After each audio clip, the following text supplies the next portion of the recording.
Il s'agit de 6 individus qui ont été interpellés par la DGSI, qui tous appartenaient au milieu d'extrême droite. Ils ont été arrêtés en Isère, en Ille-et-Vilaine et en Moselle. On nous parle de un ou plusieurs interpellations avec de vrais objectifs. D'autres, ce sont des interpellations un petit peu plus périphériques. On ne connaît pas le niveau de la menace qu'avaient exprimé ces individus. On nous parle d'un projet imprécis, mal défini à ce stade, mais tout de même d'actions violentes contre le président de la République.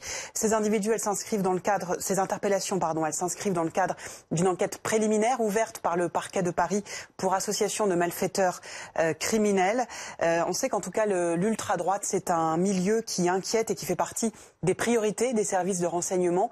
Récemment, le premier qui s'en était inquiété en mai 2016, c'était Patrick Calvar, l'ancien patron de la DGSI, qui lors d'un colloque avait expliqué que les craintes de la DGSI concernant ces individus-là. Et puis on se rappelle qu'il y a un an, en pleine campagne présidentielle, au mois d'octobre 2017, 10 personnes avaient été arrêtées dans les Bouches-du-Rhône et en Seine-Saint-Denis, des personnes qui menaçaient de s'en prendre à des hommes politiques. À l'époque, Christophe Castaner, qui n'était pas encore ministre de l'Intérieur, faisait partie de leur cible, tout comme Jean-Luc Mélenchon.